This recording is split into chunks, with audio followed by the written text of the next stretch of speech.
안녕하세요. 저는 김명자라고 합니다. 정말 어처구니 없던 제 이야기 좀 들어주세요. 올해 여름은 유독 지독하게 구네요. 지긋지긋한 장마가 언제 끝나나 싶더니 이제는 숨막히는 폭염이 온몸을 짓누릅니다. 가만히 서 있기만 해도 땀이 줄줄 흐르는 찜통더위지만 그래도 마냥 원망할 수만은 없어요. 이 뜨거운 햇볕이 그 길었던 장맛비를 머금은 땅을 단단하게 말려주고 있으니까요. 며칠간 이어진 땡볕 덕에 질퍽거리던 밭이 꾸덕꾸덕해지는 것을 보며 저는 이제 곧 감자를 캘 때가 왔다는 걸 직감했습니다. 제 평생을 흙과 함께 살아왔습니다. 새벽 이슬을 맞으며 밭으로 나가고 해가 중천에 떠서야 허리를 펴는 삶이었죠. 남들은 그런 인생이 뭐가 좋으냐고 힘들지 않으냐고 묻지만 저는 한 번도 제 삶을 부끄러워한 적이 없어요.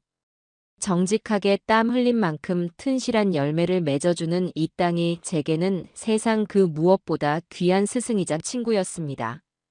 특히 올해 감자 농사는 제게 큰 기대를 안겨주었어요. 봄 가뭄에 애가 타긴 했지만 그 뒤로 내린 비가 꼭 필요한 만큼만 땅을 적셔주었거든요. 덕분에 감자알이 아주 야물게 연글었을 거라는 확신이 들었습니다. 제 자식 같은 작물들이지만 그 중에서도 감자는 유독 애착이 가는 녀석이에요. 우리 아들 기석이가 어릴 적부터 가장 좋아하던 게 바로 이 감자였기 때문입니다. 드디어 감자를 캐기로 마음먹은 날, 저는 동이 트기도 전에 눈을 떴습니다. 낡은 작업복으로 갈아입고 머리에는 수건을 질끈 동여맸어요. 창고에서 호미를 꺼내 드는데 흙냄새와 쇠냄새가 섞여 코끝을 맴도는 것이 꼭 전쟁터에 나가는 장수라도 된 것처럼 비장한 마음마저 들었습니다. 밭에 도착하니 아직 어둠이 채 가시지 않은 푸른빛이 감자밭 위로 넓게 깔려 있었어요. 감자 줄기마다 송골송골 맺힌 이슬방울이 제 희미한 숨결에도 파르르 떨리는 게 보였습니다. 저는 밭고랑에 조심스럽게 발을 들여놓고 가장 실해 보이는 줄기 아래에 호미를 푹 찔러 넣었습니다. 그리고 흙의 무게를 느끼며 조심스럽게 파올렸죠. 툭, 투둑. 흙덩이가 부서지는 소리와 함께 드디어 뽀얀 속살의 감자들이 모습을 드러냈습니다. 제 주먹보다도 더 큰 놈들이 주렁주렁 매달려 올라오는데 그 순간 지난 고생이 눈 녹듯 사라지는 기분이었어요. 아이고, 이쁜 내 자식들. 저도 모르게 혼잣말이 터져나왔습니다. 흙을 살살 털어내니 상처 하나 없이 매끈한 표면이 드러났어요. 분이 뽀얗게 앉은 것이 보기만 해도 포슬포슬한 식감이 느껴지는 듯 했습니다. 한두 개가 아니었어요. 파내는 곳마다 거짓말처럼 굵고 튼실한 감자들이 끝도 없이 쏟아져 나왔습니다. 제 평생 이렇게 만족스러운 수확은 처음이었어요. 신이 나서 시간 가는 줄도 모르고 흙을 파헤쳤습니다. 허리가 끊어질 듯 아파왔지만 쌓여가는 감자 더미를 보니 배가 다 불렀어요. 그렇게 한참을 일하다 잠시 허리를 펴고 땀을 닦는데 문득 서울에 있는 아들 기석이 얼굴이 떠올랐습니다. 어릴 적 기석이는 갓 쪄낸 뜨거운 감자를 호호 불어가며 어찌나 맛있게 먹던지요. 입가에 하얀 감자를 다 묻히고는 엄마, 감자 또 줘. 하던 목소리가 아직도 귓가에 생생합니다. 그 모습이 눈에 선해서 저는 쌓아놓은 감자 중에 가장 모양이 예쁘고 실한 놈들만 따로 골라내기 시작했어요.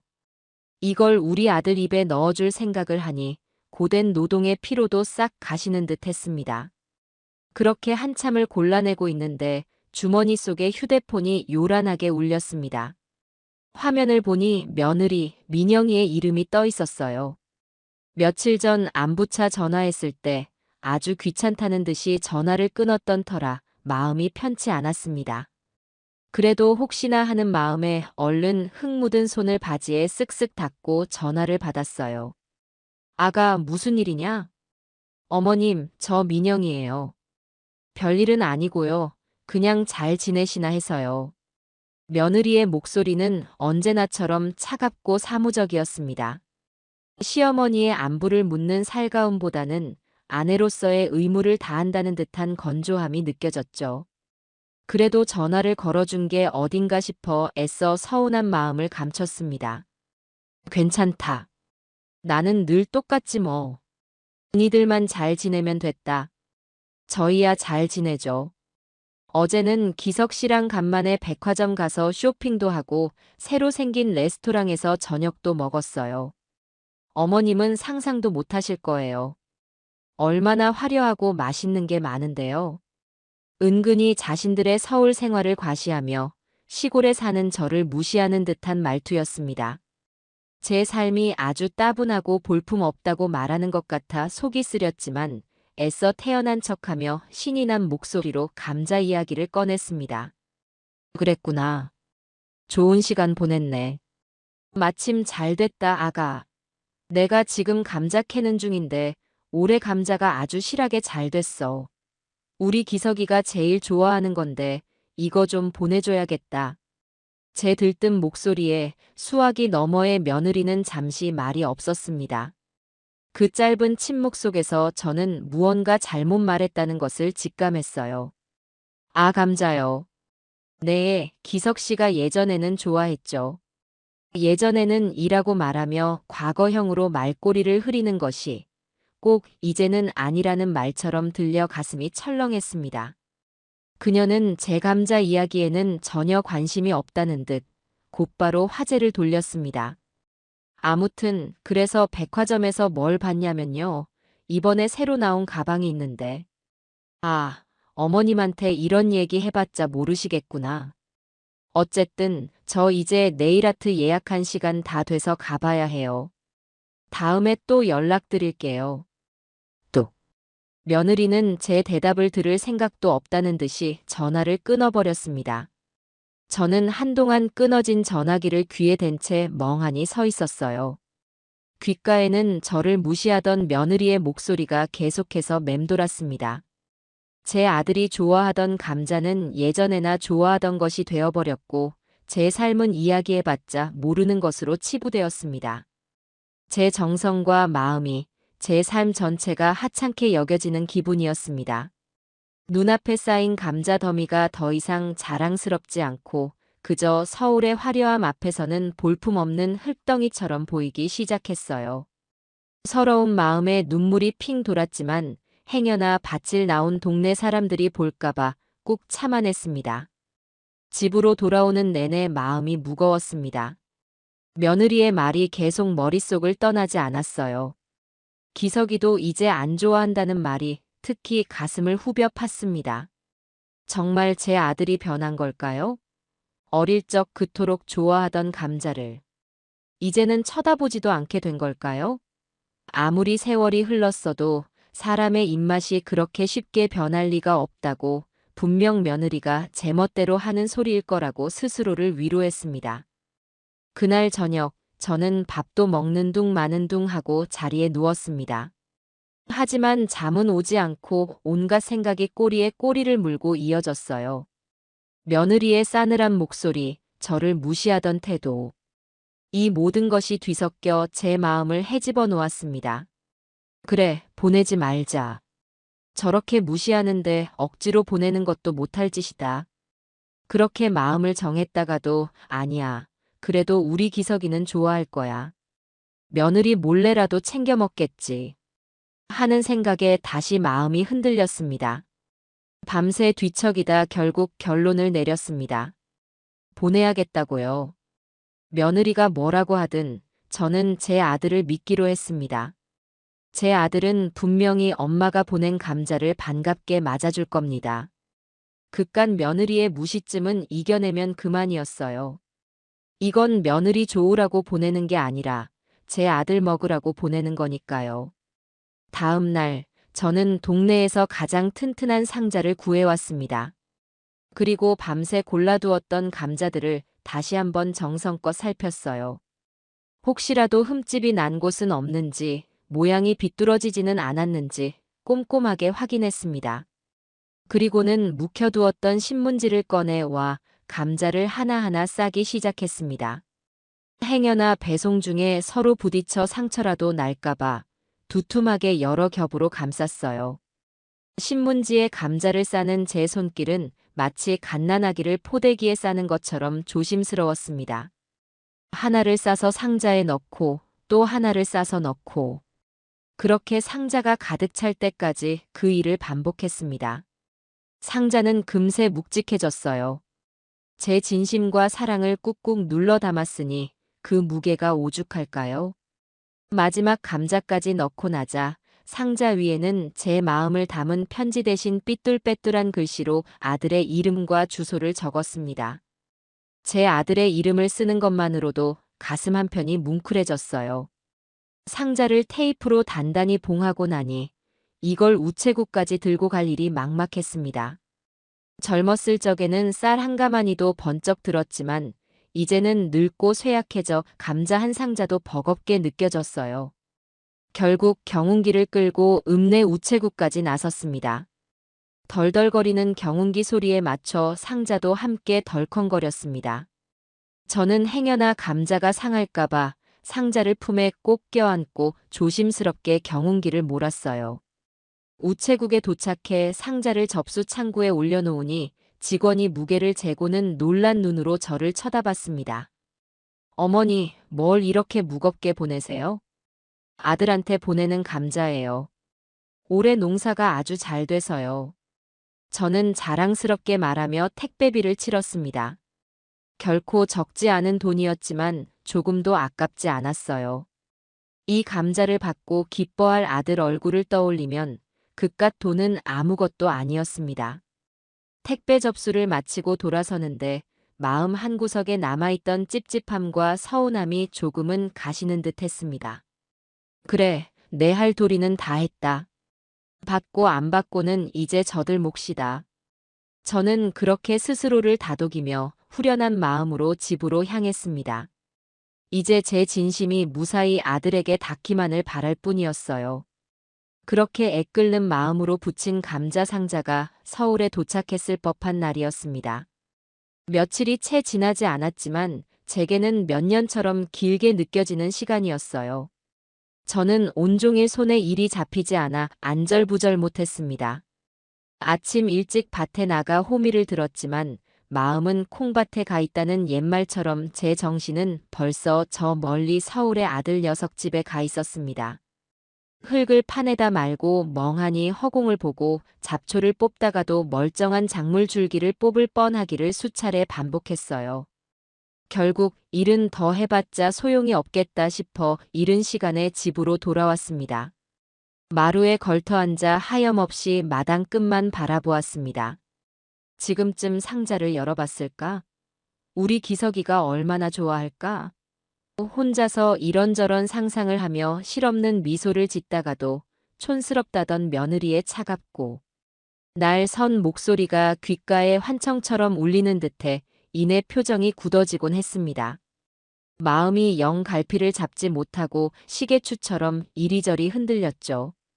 아들의 기뻐하는 얼굴과 며느리의 경멸 어린 표정이 머릿속에서 쉴 새 없이 교차했습니다. 제가 보낸 감자 상자가 그 두 사람 사이에서 환영받는 선물이 될지 아니면 또 다른 갈등의 불씨가 될지 저는 도무지 짐작할 수가 없었어요. 결국 해가 서쪽으로 뉘엿뉘엿 넘어가 붉은 저녁 노을이 하늘을 물들릴 무렵이 되어서야 저는 더 이상 참지 못하고 아들에게 전화를 걸었습니다. 뜸을 들릴수록 제 속만 까맣게 타들어갈 것 같았거든요. 수화기 너머로 들려오는 통화 연결음이 그날따라 유난히 길게 느껴졌습니다. 애가 타서 전화를 끊었다 다시 걸기를 두어 번 반복했을 때 마침내 조금은 지친 듯한 아들의 목소리가 들려왔어요. 어머니, 웬일이세요? 우리 아들. 일은 끝났어? 목소리가 왜 이렇게 힘이 없어? 밥은 챙겨 먹고 다니는 거니? 아니에요. 괜찮아요. 그냥 오늘 회사에 일이 좀 많아서요. 저녁은 이제 먹으려고요. 애써 밝게 말하려는 기색이 역력했지만 그 너머의 깊은 피곤함이 제게도 고스란히 전해지는 듯 했습니다. 자식의 고단한 목소리를 듣는 것만큼 부모의 마음을 아프게 하는 것도 없죠. 저는 얼른 본론을 꺼냈어요. 괜히 긴 통화로 안 그래도 힘든 아들을 더 피곤하게 만들고 싶지 않았거든요. 다름이 아니라 혹시 택배 받은 거 있니? 내가 며칠 전에 감자 한 상자 보냈는데 잘 도착했나 궁금해서. 아, 택배요. 아들의 목소리가 순간 미묘하게 흐려졌습니다. 그 아주 짧은 침묵 속에서 저는 무언가 제가 원치 않는 방향으로 일이 흘러가고 있다는 불길한 예감을 느꼈어요. 마치 맑은 하늘에 갑자기 먹구름이 끼는 것처럼 제 마음에도 불안의 그림자가 드리워졌습니다. 그래. 올해 감자가 아주 실해서 네 생각이 제일 먼저 나더라. 우리 기석이 좋아하는 감자조림도 해먹고 포슬포슬하게 쪄서 소금에 찍어 먹어도 맛있을 거야. 제일 좋은 놈들로만 골라보냈는데 받았으면. 네, 네. 받았어요, 어머니. 잘 받았어요. 아들은 제 말을 서둘러 끊으며 대답했습니다. 하지만 그 목소리에는 반가움이나 고마움보다는 마치 곤란한 질문을 받은 학생처럼 무언가를 서둘러 덮으려는 듯한 다급함과 어색함이 잔뜩 묻어 있었어요. 제 예감이 틀리지 않았다는 생각에 심장이 쿵 내려앉는 기분이었습니다. 그래, 다행이구나.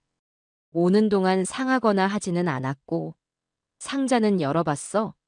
감자 상태는 괜찮던? 아직요. 아직 못 열어봤어요. 제가 방금 퇴근해서 집에 들어오는 길이거든요. 경비실에 맡겨져 있나 봐요. 집에 가면 확인해 볼게요. 퇴근하는 길이라는 아들의 말에 저는 잠시 안심했습니다. 그래, 아직 못 봤을 수도 있지. 내가 너무 성급하게 속단했구나. 하지만 이어지는 아들의 말은 제 마음을 다시금 불편하게 만들었어요. 어머니, 근데 제가 지금 운전 중이라서요. 통화하기가 조금 그래서 나중에 집에 가서 제가 다시 전화 드릴게요. 안 그래도 되고요? 아, 그래. 운전하는데 위험하게 내가 전화를 했구나. 미안하다, 아들. 얼른 조심히 들어가서 밥 챙겨 먹고 쉬어라. 네, 어머니도 저녁 맛있게 드세요. 저 그럼 정말 끊을게요. 아들은 정말 바쁘다는 듯이 제가 더 무언가를 물어볼 틈도 주지 않고 황급히 전화를 끊었습니다. 저는 통화 종료라는 글자가 뜬 휴대폰 화면을 한참 동안이나 멍하니 들여다보았어요. 분명 아들은 택배를 받았다고 했습니다. 하지만 그 목소리에는 어릴 적 제게 거짓말을 하다 들켰을 때와 같은 변명으로 가득 찬 어색함이 흘러넘쳤어요. 왜였을까요? 왜 제 아들은 어머니가 보낸 감자를 받았다는 이야기를 그토록 불편해하고 서둘러 피하려고만 했던 걸까요? 민영이가 옆에서 또 뭐라고 눈치를 줬나 보구나. 저는 애써 그렇게 결론 내리며 복잡한 마음을 다독였습니다. 그 성질 못된 며느리가 어머니한테 받았다는 말하지 마라. 대충 둘러대라 하며 남편을 닥달했을 모습이 눈에 선했어요. 그깟 며느리 때문에 제 아들까지 주눅 들어 지내는 건 아닌가 싶어 속이 상했지만 제가 어쩔 도리가 없었죠. 제가 서울에 올라가서 같이 살아줄 수도 없는 노릇이고 그저 아들이 제 아내와 별 탈 없이 잘 지내기만을 바랄 뿐이었습니다. 어미의 마음이란 다 그런 것 아니겠어요. 자식이 제 짝과 등을 돌리고 사는 것보다는 차라리 내 속이 좀 상하고 많은 편이 낫다고 생각하는 미련한 마음 말입니다. 그날 밤 저는 늦게까지 텔레비전을 보며 애써 다른 곳에 정신을 팔려고 노력했습니다. 하지만 화면 속에서 배우들이 울고 웃고 떠드는 이야기는 하나도 귀에 들어오지 않았어요. 제 머릿속은 온통 아들의 어색했던 목소리와 며느리의 쌀쌀맞은 얼굴, 그리고 아직 열어보지 못했다는 감자 상자에 대한 생각으로 가득 차 있었습니다. 괜히 보냈나. 안 그래도 바쁘게 사는 애들한테 짐만 붙여준 건 아닌가. 뒤늦은 후회와 자책이 파도처럼 밀려왔습니다. 차라리 보내지 않았더라면 이렇게 속을 끓일 일도 없었을 텐데 말입니다. 그렇게 밤이 깊어갈 무렵 적막한 집안에 요란한 전화벨 소리가 울려 퍼졌습니다. 이 시간에 저를 찾을 사람이 없는데 저는 의아한 마음으로 휴대폰을 집어들었어요. 화면에는 아랫마을 순자 씨라는 이름이 떠 있었습니다. 순자 씨는 저와 한 동네에서 나고 자라 지금은 어떻게 우연히 아들과 같은 아파트에 살고 있는 살가운 동생이었어요. 가끔 고향 소식이 그립다며 제게 전화를 걸어 안부를 묻곤 하는 사이였죠. 여보세요? 순자 씨, 이 밤중에 웬일이야? 언니 주무셨어요? 아이고, 죄송해요. 이렇게 늦게 전화해서. 제가 전화를 할까 말까 한참을 망설였는데 아무래도 이건 언니가 아셔야 할 것 같아서요. 수화기 너머로 들려오는 순자 씨의 목소리는 무언가 조심스러웠고 또 한편으로는 흥분해 있었습니다. 한참을 머뭇거리던 그녀는 어렵게 입을 열었어요. 저기, 언니. 제가 괜한 말을 하는 건 아닌가 모르겠는데. 혹시 기석이네 집에 뭐 보내셨어요? 커다란 상자 같은 거요. 응. 감자 한 상자 보냈는데. 왜 그래? 무슨 일 있어? 제 대답에 순자 씨는 아이고, 언니. 그럴 줄 알았어. 하고 작게 탄식하더니 한숨을 푹 내쉬었습니다. 그리고는 더욱 목소리를 낮춰 마치 비밀 이야기를 하듯 속삭였습니다. 언니 잘 들으세요. 제가 오늘 저녁에 분리수거하러 나갔다가요. 글쎄, 언니 이름이랑 기석이 주소가 떡하니 적힌 감자 상자가 통째로 버려져 있는 걸 봤지 뭐예요. 그 말을 듣는 순간 제 머릿속이 하얗게 비어버리는 것 같았습니다. 세상의 모든 소리가 한순간에 멎고 순자 씨의 목소리만이 귓속에서 기분 나쁘게 웅웅거렸어요. 피가 온몸에서 싹 빠져나가 손끝 발끝이 차가워지는 기분이었습니다. 뭐라고? 버려져 있었다고? 상자를 뜯지도 않고? 네, 언니. 그래서 제가 더 기가 막혔다는 거 아니에요. 택배 송장도 그대로 붙어 있고 상자를 봉한 노란 테이프도 칼집 하나 없이 멀쩡하더라고요. 너무 이상해서 제가 살짝 들어보니까 묵직한 게 안에 감자가 가득 들어있는 것 같았어요. 이걸 어쩌나 주워서 기석이네 집에라도 가져다 줄까 한참을 망설이다가 괜히 남의 집 일에 나서는 것 같아서 발만 동동 굴렀지 뭐예요. 그래도 도저히 언니한테 말씀을 안 드릴 수가 없어서요. 언니가 그 땡볕에서 얼마나 정성껏 농사지어서 보냈을지 눈에 선한데. 그걸 어떻게 그렇게 버리면 쓰나요? 아무리 요즘 젊은 것들이 무심하고 제멋대로라지만 이건 정말 아니지. 순자 씨는 제 속도 모르고 계속해서 며느리에 대한 험담을 늘어놓았지만 저는 아무것도 들리지 않았습니다. 제 머릿속은 버려졌다는 단 하나의 충격적인 사실로 가득 차 있었어요. 제 땀과 진심이, 제 자식에 대한 애틋한 사랑이, 그 모든 것이 쓰레기장의 구정물과 함께 내동댕이 쳐졌다는 사실이 도무지 믿기지 않았습니다. 아들의 어색했던 목소리가, 아직 못 봤다던 그 뻔뻔한 거짓말이, 며느리의 쌀쌀 맞았던 태도가 이제야 하나의 끔찍한 그림처럼 완벽하게 맞춰졌습니다. 언니 괜찮으세요? 언니, 제 말 듣고 있어요? 순자 씨가 저를 애타게 부르는 소리에 저는 겨우 정신을 차렸습니다. 순자 씨, 고마워. 알려줘서. 아이고, 언니. 목소리가 왜 그래요? 너무 상심하지 마세요. 그럴 수도 있지, 뭐. 젊은 애들이 뭘 알겠어요. 아니, 그럴 수 없어. 절대로. 제 목소리는 저도 모르게 차갑고 단단하게 흘러나왔습니다. 방금 전까지 저를 짓누르던 슬픔이나 서운함 같은 무기력한 감정은 이미 저 멀리 사라진 후였어요. 그 자리에는 차갑고 시퍼런 분노만이 용암처럼 들끓고 있었습니다. 내 자식 입에 들어갈 것을, 내 피와 땀이 서린 결실을 감히 쓰레기 취급해. 그것도 모자라 순진한 내 아들까지 동원해서 나를 완벽하게 속여.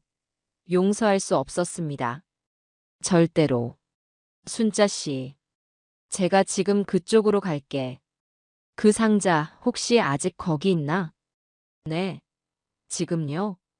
언니, 이 밤에 어떻게 오시려고요? 벌써 10시가 넘었는데. 내일 아침에 첫 차 타고 오세요. 네. 아니, 지금 당장 가야겠어. 택시 타고 갈 거야. 그 상자 누가 치우기 전에 내가 봐야겠어. 저는 더 이상 순자 씨의 말을 들을 필요도 없다는 듯이 전화를 끊었습니다. 그리고는 자리에서 벌떡 일어났어요. 겉옷을 챙겨 입을 생각도 방구석에 놓아둔 지갑을 제대로 챙길 겨를도 없었습니다. 당장 가서 내 눈으로 확인해야 했습니다. 내 진심이 어떤 식으로 짓밟혔는지, 그 괘씸하기 짝이 없는 며느리가 어떤 얼굴을 하고 나를 기만했는지 똑똑히 봐야 했습니다. 저는 현관문을 박차고 나가 캄캄한 어둠 속으로 뛰어들었습니다. 그리고는 주머니 속 휴대폰을 꺼내 덜덜 떨리는 손으로 콜택시를 불렀습니다. 손이 분노로 떨리는 것인지 차가운 밤 공기 때문인지 알 수 없었어요. 택시 좀 불러주세요. 지금 당장 서울로 가야 합니다. 전화기 너머의 상담원이 제 말을 듣고는 당황한 목소리로 지금 시간이 너무 늦었다고, 시골이라 서울까지 갈 택시가 있을지 모르겠다고, 요금이 엄청나게 많이 나올 거라고 말했지만 제 귀에는 아무것도 들리지 않았어요. 상관없어요. 얼마가 나오든 상관없으니까, 웃돈을 얹어줘도 좋으니까 지금 당장 올 수 있는 차로 어떻게든 보내주세요. 제발요. 제 절박하고 서슬퍼런 목소리에 상담원도 더는 아무 말도 하지 못하고 알겠다는 대답을 했습니다. 잠시 후 제 집 앞 좁은 골목으로 택시 한 대가 헤드라이트를 번쩍이며 멈춰 섰습니다.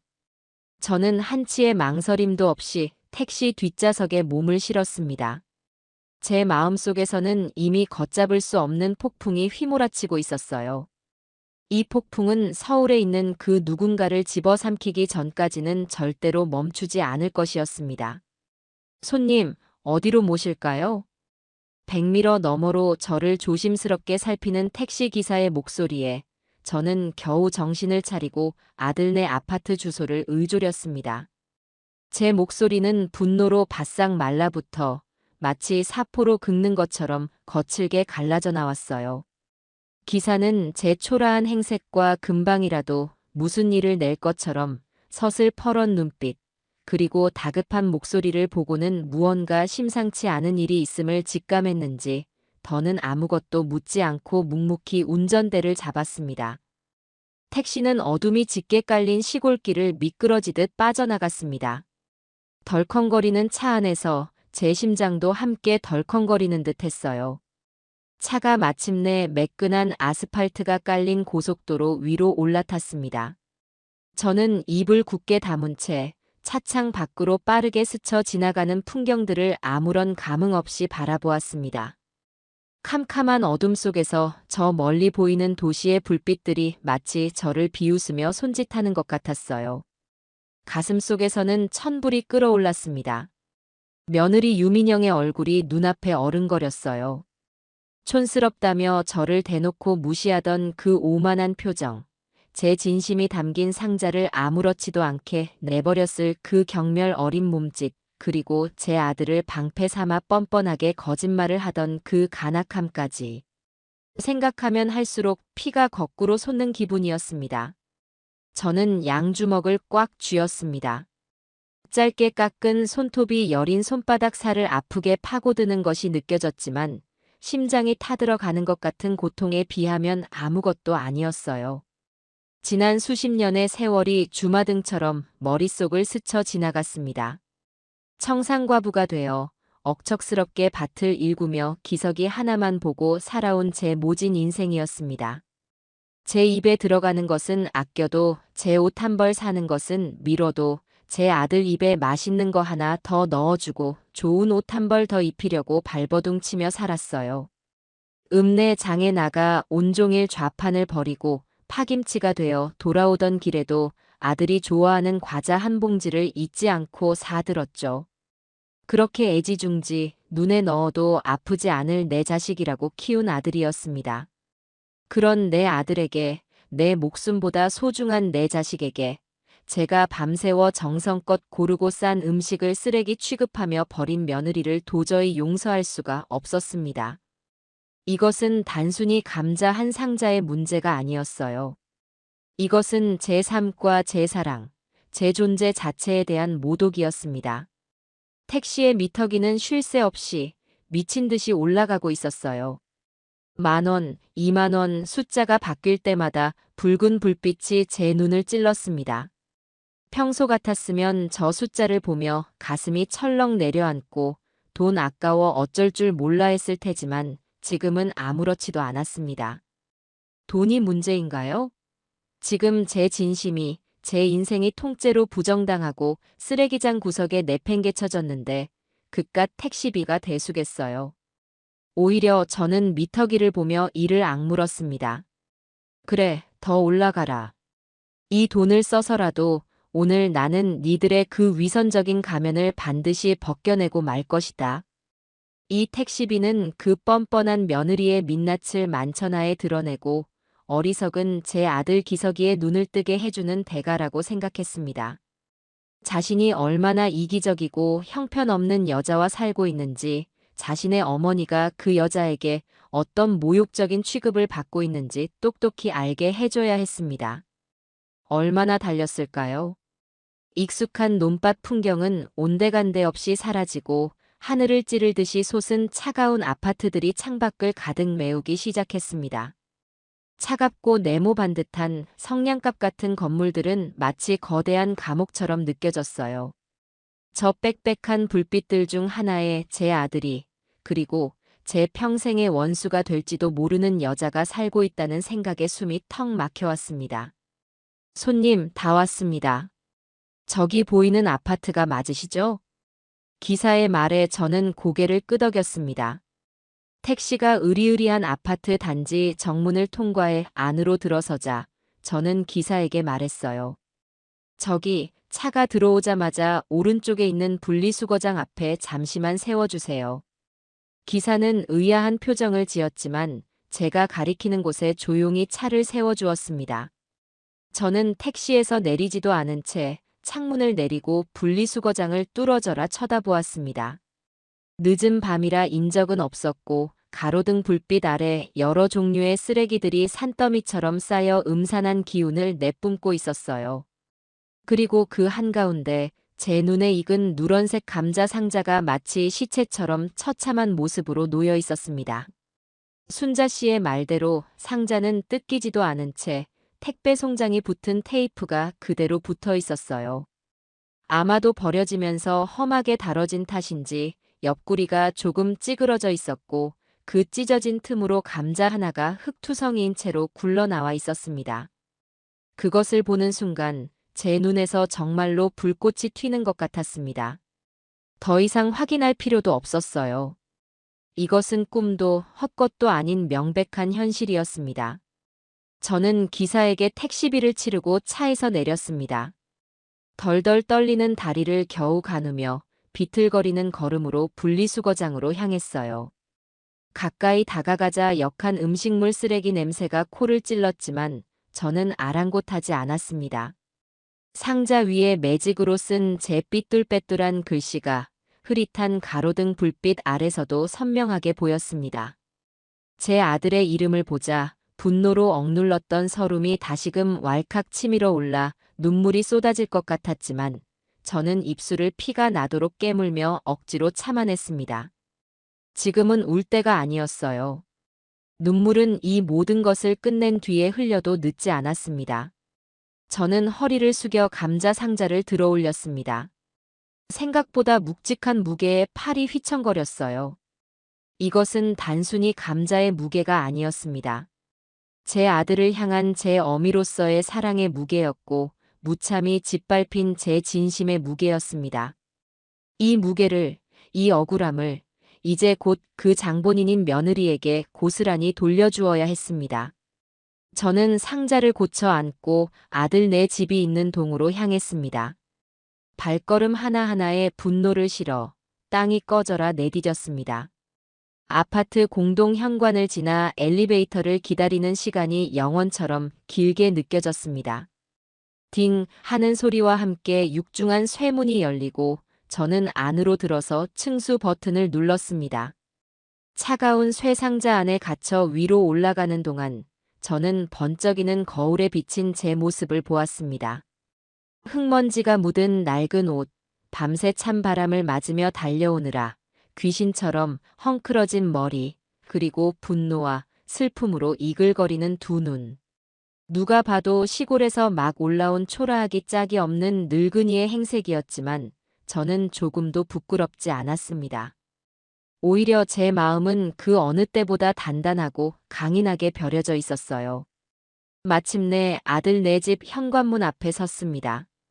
저는 잠시 멈춰서서 가쁜 숨을 골랐어요. 이제 곧 이 문이 열릴 것이고 저는 제 인생 최악의 원수와 마주하게 될 겁니다. 저는 더 이상 망설이지 않았습니다. 감자 상자를 한 손으로 힘겹게 받쳐들고 다른 한 손으로 초인종을 부서져라 힘껏 눌렀습니다. 쨍하는 날카로운 벨소리가 고요하고 긴 복도를 섬뜩하게 울리며 이제 곧 시작될 길고 긴 싸움의 시작을 알리고 있었어요. 초인종 소리가 멈추고 잠시의 정적이 흘렀습니다. 그 짧은 순간이 제게는 영원처럼 느껴졌어요. 안에서 누구냐고 묻는 소리도 없이 곧바로 현관문 잠금 장치가 철컥 하고 풀리는 소리가 들렸어요. 그리고 문이 활짝 열렸습니다. 문을 연 것은 제 예상대로 며느리 유민영이었습니다. 몸에 착 감기는 부드러운 재질에 값비싸 보이는 실내복 차림의 그녀는 아마도 퇴근이 늦어진 제 아들 기석이가 온 것이라 생각했나 봅니다. 하지만 문 앞에 서 있는 사람이 제가 아니라는 것을, 그것도 흙먼지를 뒤집어 쓴 감자 상자를 껴안고 있는 저라는 것을 확인한 순간 그녀의 얼굴은 순식간에 표정을 잃고 차갑게 굳어버렸어요. 어머님. 그녀의 목소리에는 반가움이나 놀라움 따위는 털끝만큼도 섞여 있지 않았습니다. 그보다는 왜 예고도 없이 이 시간에 이런 흉한 꼴로 불쑥 나타났나 하는 노골적인 짜증과 경멸이 가득 담겨 있었어요. 그녀의 잘 다듬어진 눈썹이 꿈틀거렸고 시선은 제 얼굴에 잠시 머물렀다가 이내 제가 품에 안고 있는 흙 묻은 감자 상자로 향했어요. 그 상자를 보는 순간 그녀의 미간이 마치 벌레 씹은 사람처럼 사정없이 구겨졌습니다. 저는 아무 말도 하지 않았습니다. 그저 얼음장처럼 차가운 눈으로 며느리를 빤히 쳐다보았어요. 그리고는 그녀가 어떻게 된 일이세요? 하고 묻거나 혹은 문을 막아설 틈도 주지 않고 성큼 안으로 들어섰습니다. 며느리가 당황해서 아니, 어머님. 잠깐만요. 하고 소리쳤지만 저는 아랑곳하지 않았어요. 번쩍이는 흰색 대리석 바닥이 깔린 거실 한가운데에 저는 들고 온 감자 상자를 쿵 하는 굉음이 나도록 내려놓았습니다. 그 소리는 고요하고 깔끔하게 정돈된 아파트 전체를 위협적으로 울리는 듯 했습니다.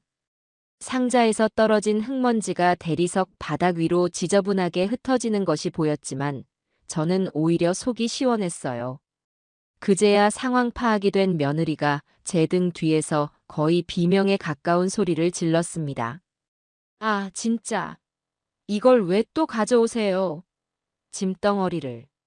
그녀는 마치 집에 흉측한 바퀴벌레라도 들어온 것처럼 질색하는 표정으로 상자를 노려보았습니다.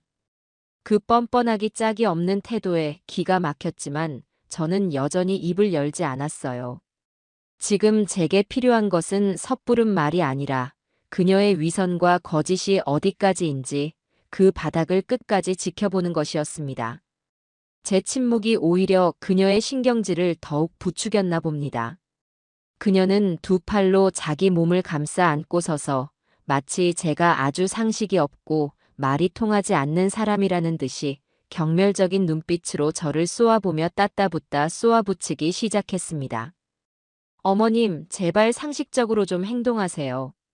이딴 걸 요즘 누가 박스째로 먹는다고 이걸 굳이 보내세요? 보세요, 흙먼지 날리는 거. 집만 더러워지잖아요. 그리고 이거 언제 다 씻고 껍질 깎고 요리해요? 저도 제 일이 있고 바쁜 사람이에요. 며칠만 지나면 귀찮아서라도 안 먹고 그럼 결국 싹 나고 썩어서 다 음식물 쓰레기 될 게 뻔한데 제가 틀린 말 했어요? 이딴 거, 촌스러운 거에 이어 이제는 음식물 쓰레기라는 말까지 나왔습니다. 그녀에게 제 정성과 땀의 결실은 처음부터 그저 버려질 것이 예정된 귀찮고 더러운 쓰레기에 불과했던 겁니다. 그녀는 분이 안 풀리는지 거실을 신경질적으로 왔다 갔다 하며 계속해서 자기 중심적인 불평을 쏟아냈습니다. 안 그래도 좁아터진 집에 이런 거 둘 자리도 없단 말이에요. 베란다에 두면 벌레 꼬이고 집안에 두면 흙 떨어지고. 어머님은 이런 거 한 번이라도 생각해 보셨어요? 그냥 보내면 끝이에요. 받는 사람 입장도 좀 생각해 주셔야죠. 기석 씨한테는 제가 어머니가 정성으로 보내주신 거니 잘 먹자고 좋게 잘 둘러댔으니까 어머님도 그냥 조용히 돌아가시면 안 돼요? 왜 일을 이렇게 크게 만드세요, 피곤하게. 마치 모든 것이 제 잘못인 양 자신이 오히려 저를 배려해서 거짓말까지 해주었다는 듯이 말하는 그 태도에 저는 속으로 실소를 금할 수가 없었습니다. 피곤한 건 제가 아니라 자신의 잘못을 덮기 위해 온갖 거짓말을 꾸며내고 안절부절 못하는 바로 너 자신일 텐데요.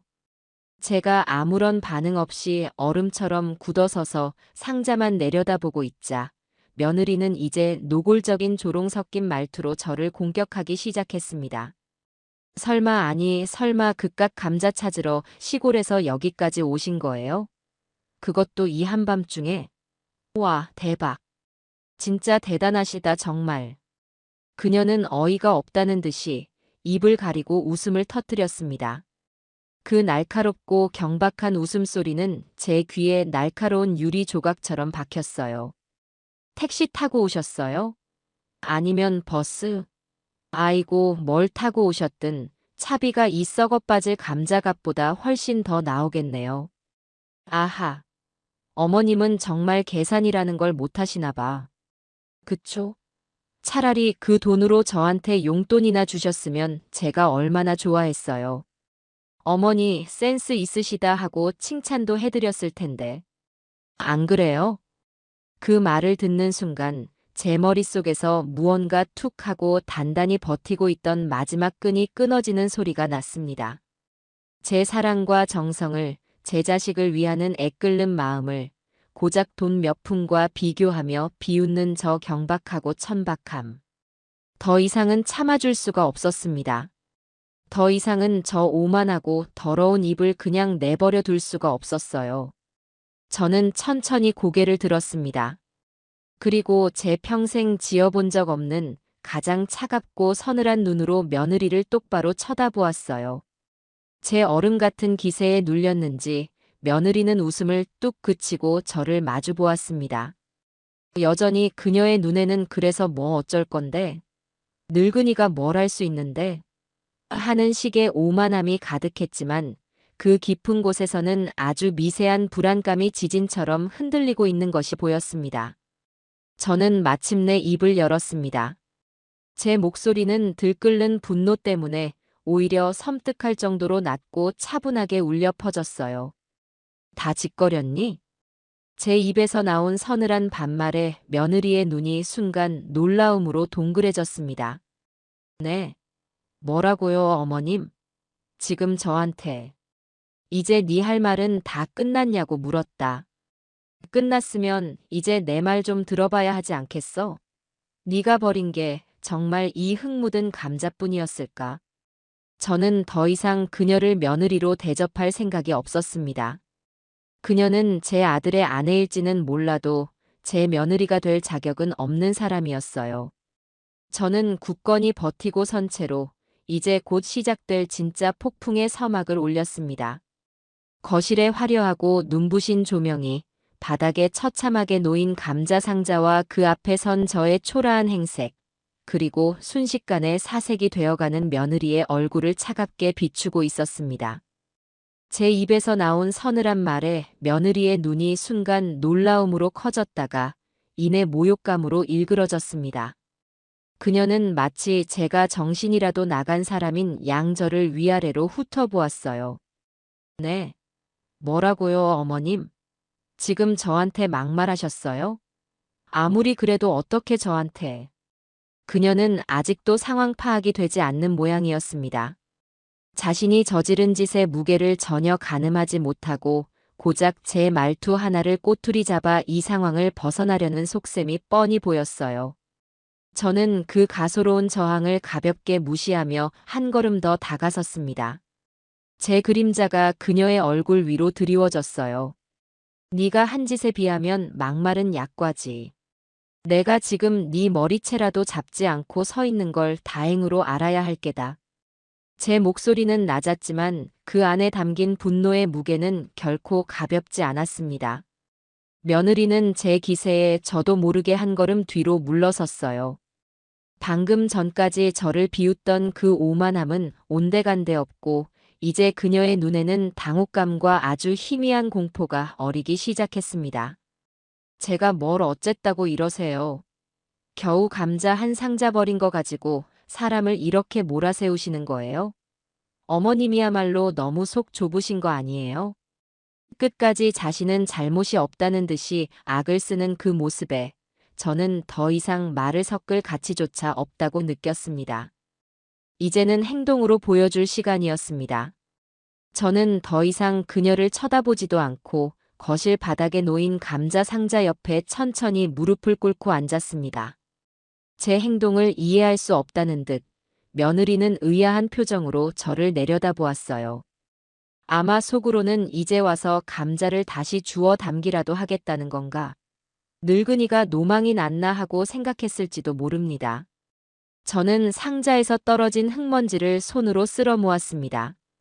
제 평생을 함께 해온 이 흙, 제 땀과 눈물이 스며 있는 이 흙이 이 집의 번쩍이는 대리석 바닥 위에서는 그저 더러운 오물 취급을 받는다는 사실이 새삼 가슴 아팠어요. 저는 상자 틈으로 굴러나온 감자 하나를 조심스럽게 집어들었습니다. 제 손 안에서 느껴지는 감자의 단단하고 서늘한 감촉. 이것은 단순한 감자가 아니었습니다. 이것은 제 삶이었고, 제 자존심이었고, 제 아들을 향한 사랑이었습니다. 이 감자가 뭔지 아니? 저는 며느리를 쳐다보지도 않은 채 나지막이 물었습니다. 그냥 감자죠. 흙 묻은 감자. 그게 뭐 대단한 거라고 자꾸. 이건 그냥 감자가 아니야. 저는 그녀의 말을 단호하게 끊었습니다. 이건 네가 매일 아침 거울 앞에서 얼굴에 찍어 바르는 그 비싼 화장품보다, 네가 지금 걸치고 있는 그 번지르르한 옷보다, 네가 사는 이 으리으리한 아파트보다 훨씬 더 귀하고 정직한 거다. 이건 땅의 정기야. 봄부터 가을까지 비바람과 땡볕을 온몸으로 견뎌내고 맺은 결실이라고. 네가 컴퓨터 앞에서 손가락이나 까딱거리며 돈을 벌 때 나는 뙤약볕 아래서 허리가 끊어져라 이 녀석들을 키워냈어. 네가 이깟 감자라고 부르는 이것 하나를 키우기 위해 내가 얼마나 많은 땀과 눈물을 이 땅에 쏟아부었는지 너는 평생을 가도 모를 게다. 제 목소리는 조용했지만 거실 전체를 쩌렁쩌렁 울리는 듯 했습니다. 며느리는 아무 말도 하지 못하고 그저 마른 침만 꿀꺽 삼켰어요. 저는 손에 든 감자를 다시 상자 안에 조심스럽게 내려놓았습니다. 그리고는 상자 안을 뒤지기 시작했어요. 제 손이 신문지에 쌓인 감자들 사이를 헤집었습니다. 흙과 신문지가 부스럭거리는 소리가 유난히 크게 들렸어요. 며느리는 제가 도대체 무엇을 하는지 불안한 눈으로 제 손끝을 뚫어져라 쳐다보고 있었습니다. 저는 일부러 천천히, 아주 천천히 움직였습니다. 그녀가 느끼는 불안과 초조함을 최대한으로 끌어올리고 싶었어요. 마침내 제 손끝에 차갑고 단단한 감자와는 전혀 다른 이질적인 감촉이 느껴졌습니다. 저는 그것을 천천히 밖으로 꺼냈어요. 흙먼지와 신문지 조각들 사이로 짙은 남색의 고급 벨벳 상자가 모습을 드러냈습니다. 이 집의 화려한 조명을 받아 벨벳의 결이 은은하게 빛나고 있었어요.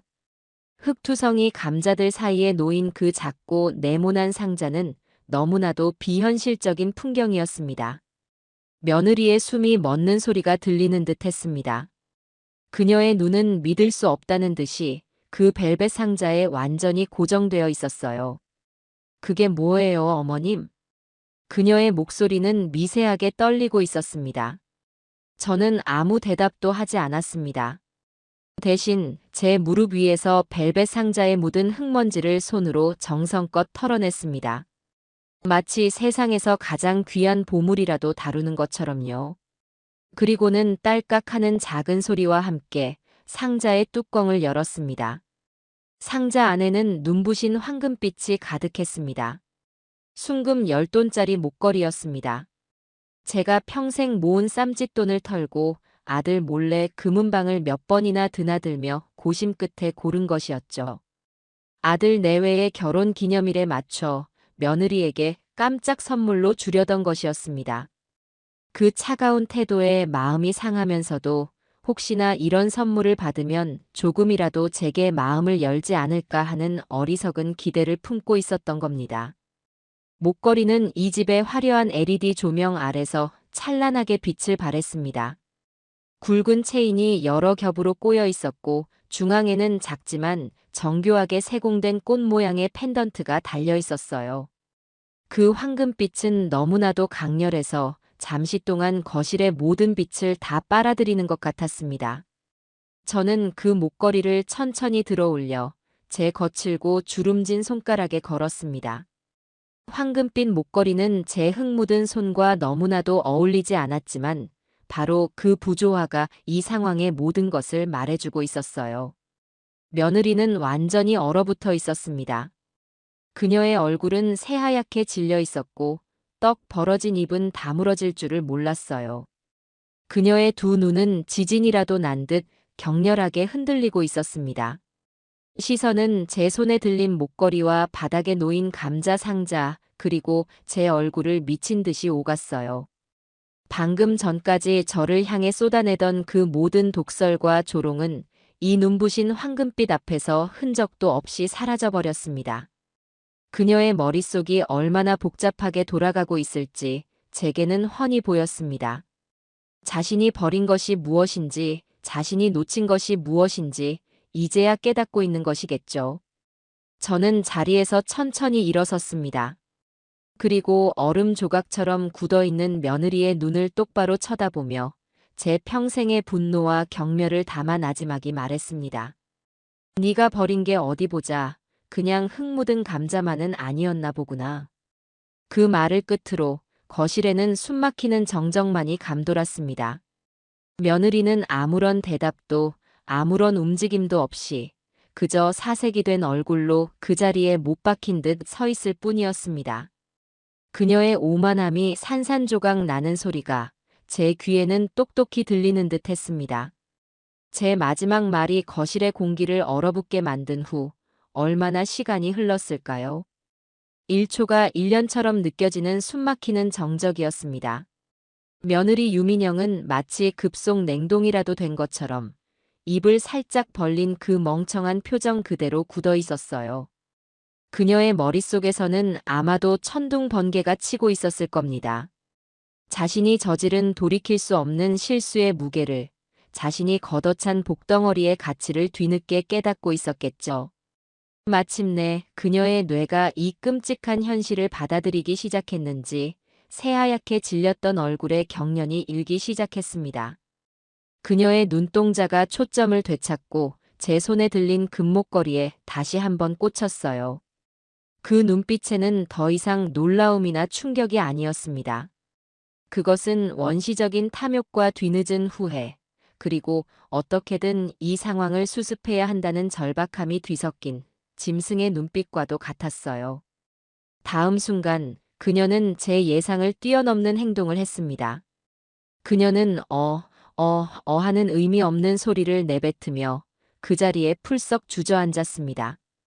그리고는 조금의 망설임도 없이 내 발로 기어오다시피 제 앞으로 다가와 제 다리를 와락 끌어안았습니다. 어머님, 어머님, 제가 잘못했어요. 제가 정말 죽을 죄를 지었어요. 그녀의 목소리는 방금 전까지의 쌀쌀맞고 오만한 톤과는 180도 달랐습니다. 애절하고 처절하게 울부짖는 그 목소리는 모르는 사람이 들으면 제가 정말 악독한 시어머니라도 되는 줄 알 정도였어요. 하지만 저는 그 연극에 속아 넘어갈 만큼 어리석지 않았습니다. 어머님, 저는 정말 몰랐어요. 이런 귀한 것이 그 안에 들어있을 줄은 상상도 못했어요. 제가 미쳤었나 봐요. 제 눈이 삐었나 봐요. 그녀는 제 바짓가랑이를 붙잡고 고개를 숙인 채 쉴 새 없이 용서를 빌었습니다. 하지만 그 사죄의 말들 속에는 자신의 행동에 대한 진심 어린 뉘우침은 단 한 톨도 찾아볼 수 없었어요. 그녀는 제 마음을 상하게 한 것을 사과하는 것이 아니었습니다. 제 땀과 정성을 무시한 것을 사과하는 것도 아니었어요. 그녀가 사과하는 대상은 오직 하나, 저 눈부신 황금빛을 내뿜는 10돈짜리 금목걸이 뿐이었습니다. 아니, 근데 어머님, 왜 말씀을 안 하셨어요? 이렇게 귀한 걸 보내시면서 귀띔이라도 해주셨어야죠. 그럼 제가 설마 그걸 버렸겠어요?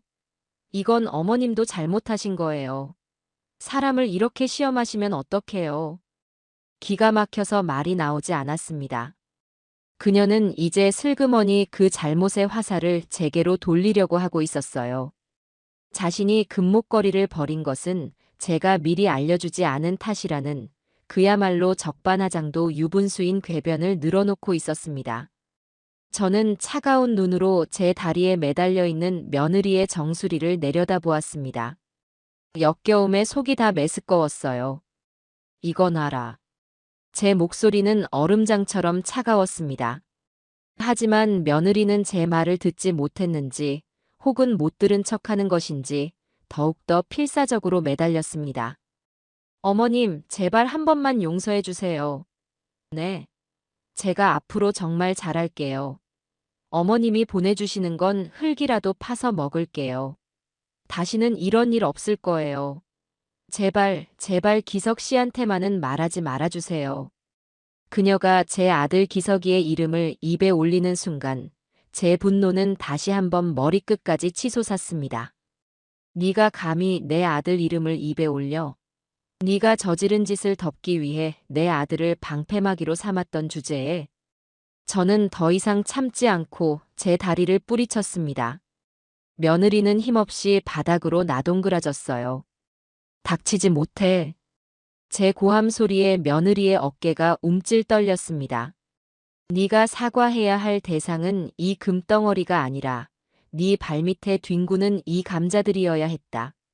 네가 용서를 빌어야 할 대상은 내가 아니라 너를 믿고 네 거짓말에 동조해준 내 아들이어야 했어. 그런데 너는 지금 마지막 순간까지도 네 잘못을 뉘우치기는커녕 어떻게든 이 상황을 모면하고 네 이득을 챙길 궁리만 하고 있구나. 너 같은 인간은 구제불능이야. 제가 차갑게 말을 내뱉고 있을 때였습니다. 철컥. 현관문 도어록이 해제되는 소리가 들렸습니다. 저와 며느리의 시선이 동시에 현관 쪽으로 향했어요. 문이 열리고 퇴근한 제 아들 기석이가 피곤해 전 얼굴로 들어섰습니다. 다녀왔어, 어라 어머니. 기석이는 현관에 서서 신발을 벗으려다 거실의 광경을 보고는 그 자리에 그대로 멈춰 섰습니다. 그의 눈이 빠르게 상황을 훑었습니다. 싸늘하게 굳어 서 있는 어머니, 바닥에 주저앉아 엉엉 울고 있는 아내, 그리고 그들 사이에 놓인 흙투성이 감자 상자와 그 옆에 번쩍이는 금목걸이. 아들은 이 비현실적이고 기괴한 광경에 말을 잃고 말았습니다. 그의 얼굴에는 피곤함 대신 극심한 혼란과 당혹감이 떠올랐어요. 어머니, 여기까지 어쩐 일이세요? 그리고 민영아, 너는 왜 울고 있어? 이게 다 무슨 상황이야? 그제야 정신을 차린 며느리는 남편을 보자마자 기다렸다는 듯이 더욱더 서럽게 울기 시작했습니다. 그리고는 제게 기어왔던 것처럼 이번에는 남편의 다리를 향해 기어가려고 했어요. 제가 꾸짖는 바람에 억울하게 눈물을 흘리는 비련의 여주인공이라도 된 것처럼요. 하지만 제가 한 발 더 빨랐습니다. 기서가 잘 왔다. 네가 좀 봐야 할 게 있다. 저는 아들을 똑바로 쳐다보며 말했습니다. 제 침착하고 단호한 목소리에 기석이는 아내에게 향하려던 시선을 다시 제게로 돌렸습니다.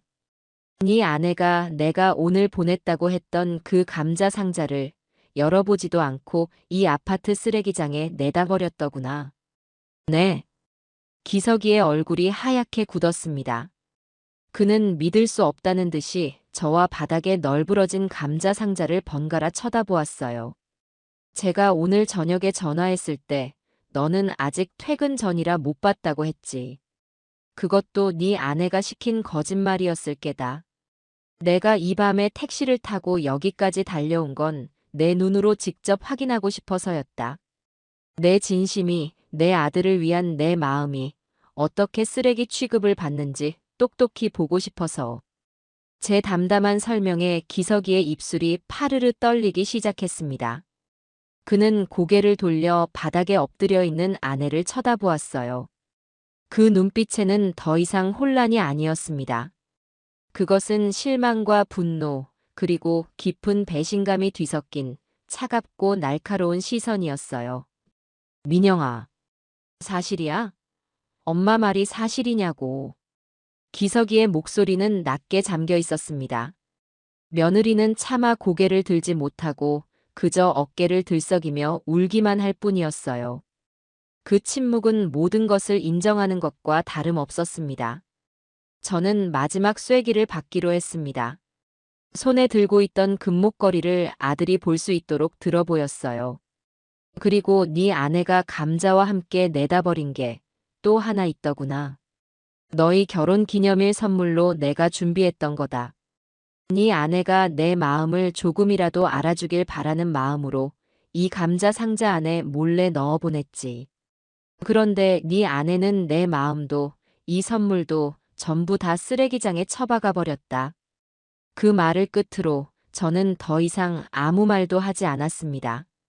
이제 공은 제 아들에게로 넘어갔습니다. 기석이는 한동안 아무 말 없이 아내의 정수리와 제 손에 들린 금목걸이를 번갈아 쳐다보았습니다. 그의 얼굴에서 모든 핏기가 사라지고 깊은 절망과 분노가 그 자리를 대신 채웠습니다. 마침내 그는 떨리는 목소리로 아내의 이름을 불렀습니다. 유민영. 너 어떻게 나한테 그리고 우리 엄마한테 이럴 수가 있어? 그 목소리는 단순한 실망을 넘어 자신과 함께 살아온 아내라는 존재에 대한 근본적인 신뢰가 무너져 내리는 소리였습니다. 제 아들 기석이의 목소리는 배신감으로 서늘하게 떨리고 있었습니다. 그 목소리를 듣는 순간 저는 이 길고 길었던 싸움이 이제 곧 끝을 향해 가고 있음을 직감했어요. 바닥에 엎드려 있던 며느리는 남편의 그 차가운 목소리에 울음소리마저 잦아들었습니다. 그녀는 겁에 질린 눈으로 남편을 올려다보았지만 기석이는 더 이상 그녀를 쳐다보지도 않았습니다. 저는 이제 제가 할 일은 끝났다고 생각했습니다. 이 지옥 같은 공간에서 벗어나야 했습니다.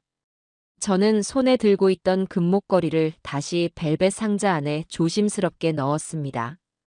딸깍하고 상자가 닫히는 소리가 유난히 크고 단호하게 울려 퍼졌어요. 그리고는 그 상자를 제 외투 주머니 깊숙이 집어넣었습니다.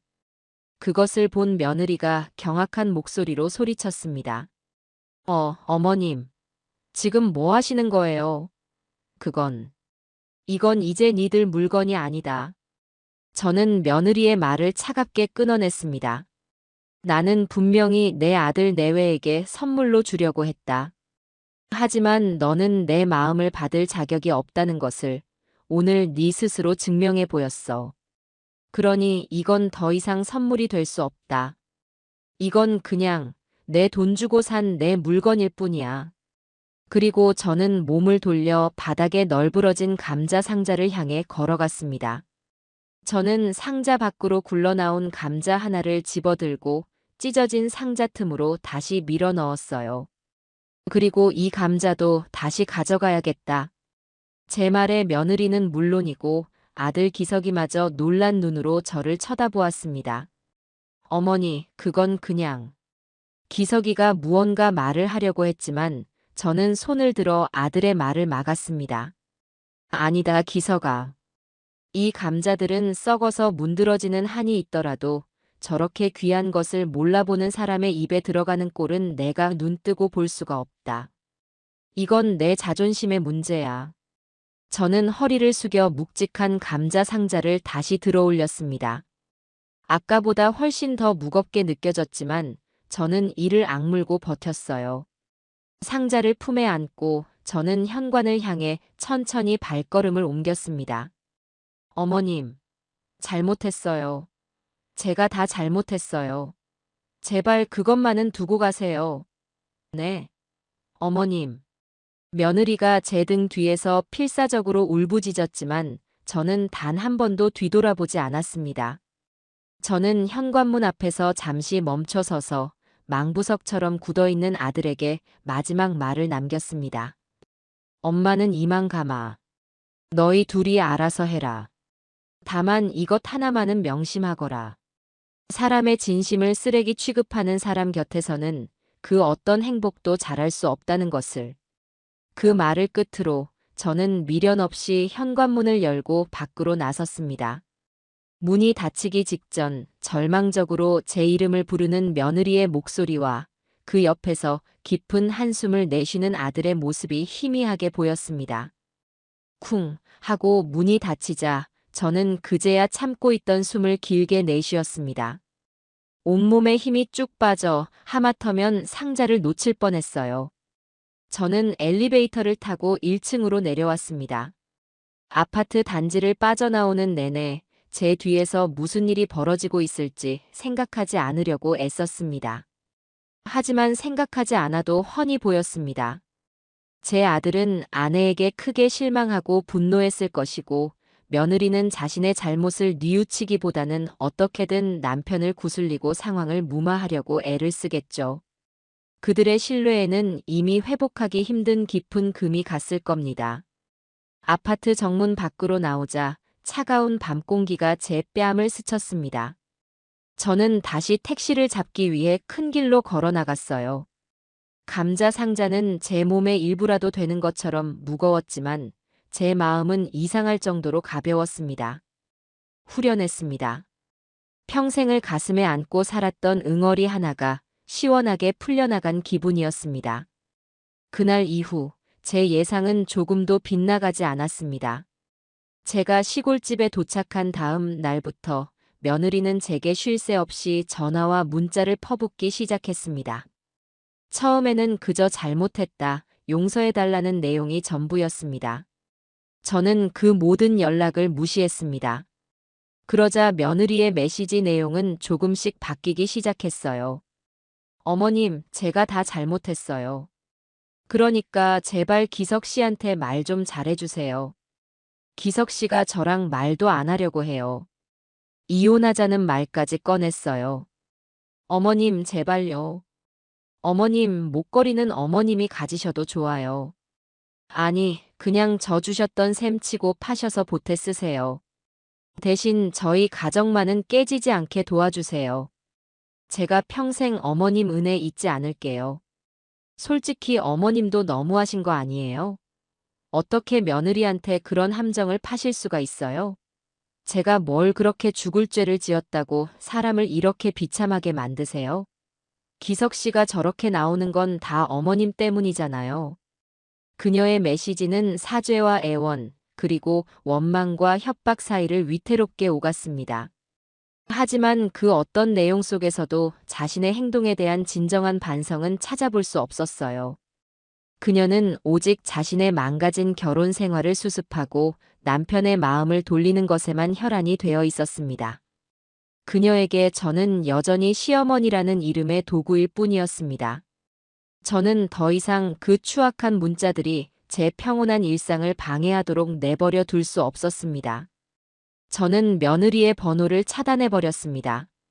제 세상에서 그녀를 완전히 지워버린 겁니다.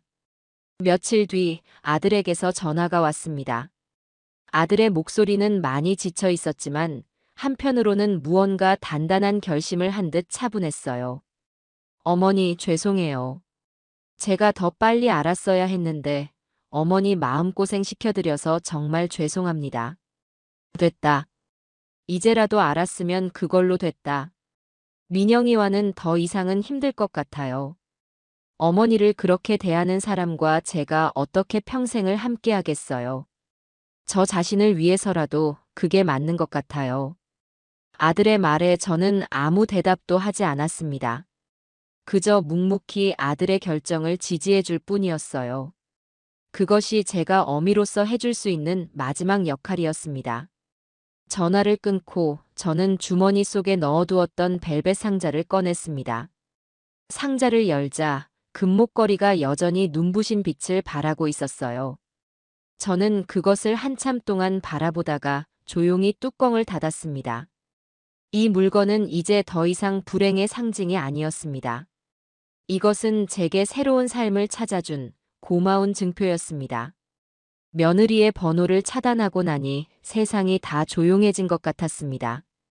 더 이상 저를 괴롭히는 소음 같은 문자도 가식적인 애원이 담긴 전화도 오지 않았어요. 저는 모처럼 평온한 며칠을 보냈습니다. 아침에 일어나 밭에 나가고 저녁에는 동네 사람들과 텔레비전을 보며 웃고 떠들었죠. 하지만 이 평화가 그리 오래가지 않을 것이라는 것을 저는 어렴풋이 짐작하고 있었습니다. 며느리 유민영이라는 여자는 그렇게 쉽게 포기할 위인이 아니었으니까요. 제 예상은 틀리지 않았습니다. 며칠 뒤 낯선 번호로 전화 한 통이 걸려왔습니다. 받지 않을까 하다가도 혹시나 아들에게 무슨 일이 생겼나 싶은 마음에 저도 모르게 통화 버튼을 눌렀어요. 수화기 너머에서는 다급하고 신경질적인 여자의 목소리가 들려왔습니다. 여보세요. 저 민영이 엄마예요. 사돈이었습니다. 저는 그 목소리를 듣는 순간 올 것이 왔구나 싶어 마음을 단단히 먹었습니다. 며느리가 제게 길이 막히자 결국 최후의 보루인 제 부모에게 SOS를 친 것이 틀림없었어요. 네, 사부인. 안녕하세요. 저는 최대한 아무렇지 않게 차분한 목소리로 인사했습니다. 제 평온한 목소리가 오히려 사부인의 화를 돋운 모양이었습니다. 그녀는 숨도 쉬지 않고 제게 불만을 쏟아내기 시작했어요. 안녕하세요. 인사가 지금 목구멍으로 넘어가세요? 아니, 안사돈. 어떻게 사람이 그렇게 모질 수가 있어요? 우리 민영이한테 대체 무슨 짓을 하신 거예요? 애가 지금 밥도 못 먹고 잠도 못 자고 아주 반송장이 다 됐어요. 저는 아무 대답 없이 사부인의 말을 묵묵히 들었습니다. 며느리가 제 부모에게 어떤 식으로 이야기를 꾸며냈을지 듣지 않아도 훤히 보였습니다. 금목걸이 이야기는 쏙 빼놓고 인정머리 없는 시어머니가 썩어빠진 감자 몇 알 때문에 자기 딸을 잡아 죽이려 한다는 식으로 눈물 콧물 쏟으며 거짓말을 했겠죠. 아니, 요즘 젊은 애들이 바쁘게 살다 보면 그럴 수도 있는 거지. 그깟 감자 한 상자 좀 버렸다고 어떻게 며느리한테 그런 모욕을 주고 애를 이혼까지 하게 만들어요? 그 감자가 뭐 산삼이라도 됩니까? 다 늙어서 농사 짓는 게 유세예요? 없는 살림에 자식한테 뭐 하나 보내주는 건 고마운데 그렇다고 사람을 이렇게 막 대하시면 안 되죠. 이건 명백한 시집살이에요, 시집살이. 사부인은 그깟 감자라는 말을 몇 번이나 반복했습니다. 그 어미의 그 딸이라는 말이 조금도 틀리지 않았어요. 제 진심과 정성을 하찮게 여기는 그 태도가 며느리와 판박이처럼 똑같았습니다. 저는 그녀가 제 풀에 지쳐 잠시 말을 멈출 때까지 아무런 대꾸도 하지 않았어요. 제 침묵에 사부인은 더욱더 기세등등해졌습니다. 여보세요? 듣고 계세요? 왜 아무 말씀이 없으세요? 찔리세요? 우리 민영이가 뭘 그렇게 잘못했어요? 안사돈이야말로 너무 빡빡하게 구시는 거 아니에요? 애가 뭘 모른다고 그럴 수도 있지. 어른이 돼서 그걸 좀 너그럽게 품어주지는 못할 망정. 어떻게 애 앞길을 이렇게 막으세요? 한참을 혼자 떠들던 그녀가 숨을 고르기 위해 잠시 말을 멈췄을 때 저는 비로소 입을 열었습니다. 제 목소리는 조용했지만 그 안에는 서리빨 같은 냉기가 서려 있었어요. 사부인, 하실 말씀 다 하셨어요? 제 차분한 질문에 사부인은 잠시 당황한 듯 했습니다. 네. 뭘요? 따님 편들면서 제게 퍼부을 욕은 이제 다 하셨냐고 여쭙는 겁니다. 다 하셨으면 이제 제 이야기도 좀 들어보셔야 하지 않겠어요? 무슨 이야기를 하시려고요? 또 우리 민영이 탓만 하시려는 거 아니에요? 탓을 하려는 게 아니라 사실을 말씀드리려는 겁니다. 사부인께서는 지금 따님에게 한쪽 귀로만 이야기를 들으시고 저를 아주 인정머리 없고 못돼먹은 시어미로 만들고 계시는데 과연 그게 전부일까요? 저는 잠시 말을 끊고 숨을 골랐습니다. 그리고는 가장 핵심적인 질문을 던졌어요. 사부인, 혹시 따님에게 금목걸이에 대한 이야기는 못 들으셨습니까? 금목걸이요? 그게 무슨 소리예요? 사부인의 목소리에는 순수한 의문이 담겨 있었습니다. 역시나 며느리는 그 부분은 쏙 빼놓고 이야기했던 겁니다. 제가 보낸 감자 상자 안에는 흙 묻은 감자만 들어있던 게 아닙니다. 곧 있을 아들 내외 결혼 기념일을 축하해주고 싶어서 제 쌈짓돈을 전부 털어 산 순금 10돈짜리 목걸이를 함께 넣어 보냈어요. 따님이 버린 것은 사부인께서 말씀하시는 그깟 감자뿐만이 아니라 제가 제 자식들을 위해 준비한 마음이자 수백만 원짜리 선물이었단 말입니다. 수화기 너머로 숨을 꿀꺽 삼키는 소리가 들렸습니다. 잠시 동안 아무런 말이 없었어요. 아마도 사부인은 제 말을 이해하고 그 의미를 파악하느라 머릿속이 복잡했을 겁니다. 그게 정말이에요? 순금 10돈이요? 사부인의 목소리는 이전의 기세등등함은 온데간데 없이 사라지고 당혹감과 탐욕으로 미세하게 떨리고 있었습니다. 네. 그런데 따님은 제게 고맙다는 말은커녕 그 상자를 열어보지도 않고 쓰레기장에 내다버렸습니다. 그리고는 제 아들을 시켜 제게 뻔뻔한 거짓말까지 했어요. 제가 이 밤중에 택시를 타고 서울까지 달려가 그 상자를 찾아오지 않았다면 제 진심과 그 목걸이는 영원히 쓰레기 더미 속에서 썩어갔을 겁니다. 저는 담담하게 사실을 전했습니다. 사부인. 저는 따님이 감자를 버린 것은 100번 양보해서 이해할 수 있습니다.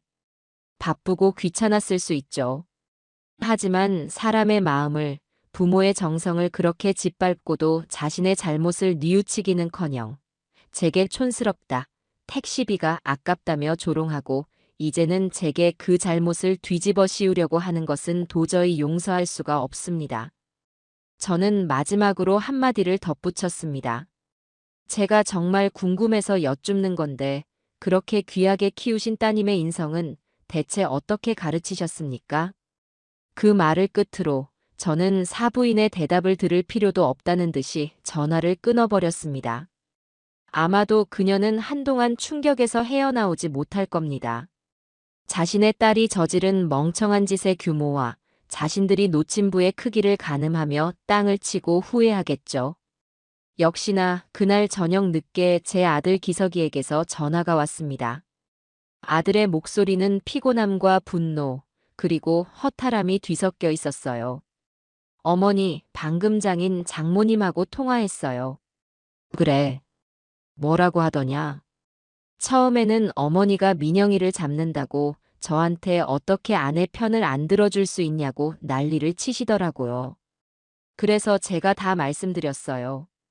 감자 상자 안에 뭐가 들어있었는지, 민영이가 어머니한테 무슨 말을 했는지 하나도 빼놓지 않고요.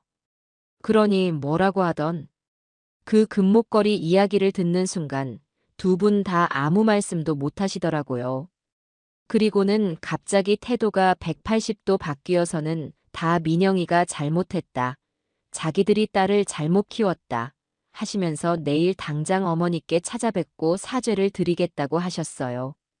아들은 깊은 한숨을 내쉬었습니다. 어머니, 저는 이제 정말 지쳤어요. 민영이도 장인, 장모님도 다 똑같은 사람들이었어요. 진심이 아니라 돈 앞에서만 움직이는 사람들이었다는 걸 이제야 알았네요. 제가 너무 어리석었어요. 아들의 목소리에서 깊은 환멸이 느껴져 제 마음도 편치 않았습니다. 하지만 이것은 제 아들이 성장하기 위해 반드시 겪어야 할 성장통 같은 것이라고 생각했어요. 내일 그 사람들이 찾아온다고 하더구나. 너는 어쩔 생각이냐? 저도 내려갈 거예요. 어머니 혼자 그 사람들을 상대하게 할 수는 없어요. 그리고 이번 기회에 제 입으로 확실하게 모든 걸 끝낼 생각이에요. 아들의 단호한 목소리에 저는 더 이상 아무 말도 하지 않았습니다. 그저 알았다. 조심해서 내려오너라. 하고 전화를 끊을 뿐이었죠. 창밖을 보니 캄캄한 어둠이 짙게 깔려 있었습니다. 내일 아침이 되면 제 작은 시골집에 또 한바탕 폭풍이 휘몰아칠 것이었습니다. 하지만 저는 더 이상 두렵지 않았습니다. 오히려 그 마지막 폭풍을 저는 담담하게 기다리고 있었습니다. 다음 날 아침, 저는 평소와 다름없이 일어나 아침을 먹고 밭에 나갈 채비를 했습니다. 오늘 무슨 일이 벌어질지 뻔히 알면서도 제 일상을 흐트러뜨리고 싶지 않았어요.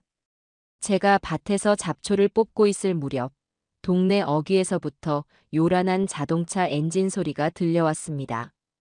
잠시 후, 제 집 앞 좁은 길로 번쩍이는 검은색 외제차 한 대가 위태롭게 들어서는 것이 보였어요. 흙먼지를 일으키며 멈춰 선 차에서는 예상했던 인물들이 내렸습니다. 잔뜩 겁에 질린 얼굴의 며느리와 어색하고 불편한 기색이 역력한 사돈 안팎이었죠. 그들의 손에는 자신들의 몸값만큼이나 비싸 보이는 선물 꾸러미들이 가득 들려 있었습니다. 최고급 한우 세트, 과일 바구니, 이름 모를 비싼 양주까지. 아마도 이 시골집에 사는 늙은이의 마음을 돌리기 위해 그들이 할 수 있는 최선의 방법을 총동원한 모양이었습니다. 그들의 뒤를 이어 제 아들 기석이도 자신의 차를 몰고 도착했습니다. 아들의 얼굴은 밤새 한숨도 못 잔 사람처럼 헬쑥했지만 그 눈빛만은 그 어느 때보다 단단하고 결연해 보였어요. 저는 하던 일을 멈추지 않았습니다. 그들이 제 집 마당으로 들어서서 어쩔 줄 몰라 하며 제 눈치만 살피고 있는 것을 알면서도 저는 묵묵히 잡초만 뽑았어요. 제가 먼저 아는 척을 하기 전까지는 그 누구도 감히 제게 말을 걸지 못했습니다. 잠시 동안 어색한 침묵이 흘렀어요. 매미 소리와 제가 잡초를 뽑는 소리, 그리고 그들이 불안하게 숨을 쉬는 소리만이 마당을 가득 채웠습니다. 마침내 제가 마지막 잡초 한 포기를 뽑아 던지고 허리를 폈을 때 사돈이 쭈뼛거리며 제게 다가왔습니다. 저 안사돈. 일하고 계셨군요. 저는 아무 대답 없이 흙 묻은 손을 작업복 바지에 쓱쓱 닦으며 그들을 쳐다보았습니다. 제 차가운 시선에 사돈 내외는 어쩔 줄 몰라 하며 고개를 숙였어요. 잠시 후 사부인이 결심한 듯 며느리의 등을 떠밀었습니다. 며느리는 비틀거리며 제 앞으로 다가오더니 그 자리에 풀썩 무릎을 꿇었습니다. 어머님, 제가 잘못했어요. 그녀는 고개를 푹 숙인 채 미리 준비라도 해온 듯한 사죄의 말을 읊기 시작했습니다. 하지만 그 목소리에는 어제 전화기 너머로 들려오던 필사적인 절박함 대신 굴욕감과 억울함이 더 짙게 배어 있었어요. 사부인이 그 옆에 함께 무릎을 꿇으며 거들었습니다. 안사돈, 다 저희가 딸년을 잘못 가르친 탓입니다. 세상 물정 모르는 철부지가 안사돈의 깊은 마음을 헤아리지 못하고 큰 죄를 저질렀습니다. 부디 저희를 보아서라도 이 못난 것을 한 번만 용서해 주십시오. 사돈어른 역시 어색하게 고개를 숙이며 말했습니다. 저희가 면목이 없습니다. 안사돈. 이 선물들은 저희의 사죄하는 마음이니 부디 거둬주십시오. 그들은 마치 잘 짜인 연극을 하는 배우들처럼 각자의 역할을 충실히 수행하고 있었습니다. 하지만 그들의 눈빛과 말투 어디에서도 진심 어린 뉘우침은 찾아볼 수 없었어요. 그들은 여전히 이 상황을 비싼 선물과 몇 번의 사과로 해결할 수 있는 문제 정도로 여기고 있는 것이 분명했습니다. 저는 그들의 위선적인 연극을 잠시 동안 말없이 지켜보았습니다. 그리고는 제 아들 기석이를 쳐다보았어요. 아들은 굳은 표정으로 고개를 가로저었습니다. 저 역시 같은 마음이었습니다. 저는 마루에 걸터 앉으며 그들에게도 앉으라는 눈짓을 했습니다. 하지만 그들은 죄인이라며 차마 앉지 못하고 계속해서 마당에 무릎을 꿇고 있었어요. 저는 더 이상 권하지 않았습니다. 일어나세요. 저는 사돈 어른들께 무릎 꿇으라고 한 적 없습니다. 제 단호한 말에 그들은 마지못해 자리에서 일어났습니다. 저는 잠시 숨을 고른 뒤 차분하지만 단호한 목소리로 입을 열었어요. 사돈 어른들께서 여기까지 오신 마음은 잘 알겠습니다. 그리고 이 비싼 선물들도 감사하지만 저는 받을 수가 없습니다. 다시 가져가세요. 아닙니다, 안사돈. 제발 저희 성의를 봐서라도. 사부인이 다급하게 말했지만 저는 손을 들어 그녀의 말을 막았습니다. 제가 분명히 말씀드리지만 이 일은 돈의 문제가 아닙니다. 한우 세트나 금목걸이 같은 물질적인 것으로 해결될 문제가 아니란 말입니다. 저는 무릎 꿇고 있는 며느리를 똑바로 쳐다보며 말을 이었습니다. 이것은 사람의 도리와 진심에 대한 문제입니다.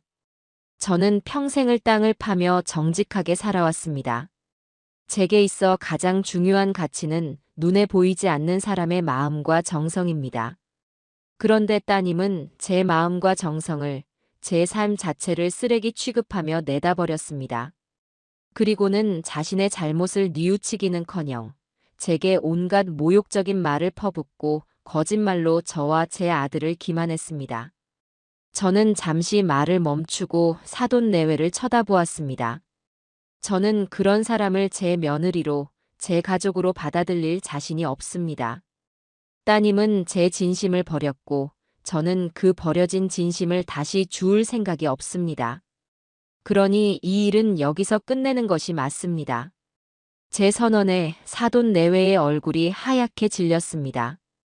그들은 제 아들 기석이를 애처로운 눈으로 쳐다보았어요. 마지막 희망의 끈이라도 잡고 싶은 심정이었겠죠. 하지만 기석이는 그들의 기대를 무참히 짓밟았습니다. 장인어른, 장모님. 저도 어머니와 같은 생각입니다. 기석이는 차가운 목소리로 말했습니다. 저는 제 어머니를 쓰레기 취급하는 여자와 평생을 함께할 자신이 없습니다. 그동안 제가 어리석어서 민영이의 본 모습을 제대로 보지 못했습니다. 하지만 이제는 알겠습니다. 저희는 처음부터 맞지 않는 사람들이었습니다. 이 결혼은 여기서 끝내는 게 맞습니다. 민영이와는 이혼하겠습니다. 아들의 마지막 말은 사형 선고나 다름없었습니다. 며느리는 그 자리에 주저앉아 악을 쓰며 울기 시작했고 사돈 내외는 망연자실한 표정으로 허공만 바라보았어요. 그들의 마지막 희망이 산산조각 나는 순간이었습니다. 그들이 돌아간 후 제 집에는 다시 평화가 찾아왔습니다. 저는 아들이 건네준 이혼 서류를 잠시 바라보다가 조용히 서랍 속에 넣어두었어요. 그리고는 며칠 뒤 읍내 금은방으로 향했습니다. 제 외투 주머니 속에서 잠자고 있던 벨벳 상자를 꺼내 주인에게 건넸습니다. 이거 팔려고요. 주인은 목걸이를 보더니 감탄하며 좋은 값을 쳐주었습니다. 제 손에 두둑한 현금 뭉치가 쥐어졌어요. 저는 그 돈을 가지고 집으로 돌아와 동네에서 가장 친한 친구 몇 명에게 전화를 걸었습니다. 평생을 저와 함께 울고 웃으며 살아온 제게는 자매나 다름없는 사람들이었죠. 여보, 순떡이 엄마. 나 명자요. 다름이 아니라 우리 제주도나 한번 다녀올까? 수화기 너머로 친구들의 놀라는 목소리가 들려왔습니다. 저는 창밖의 파란 가을 하늘을 보며 제 평생 처음으로 저 자신을 위한 선물을 계획하기 시작했습니다.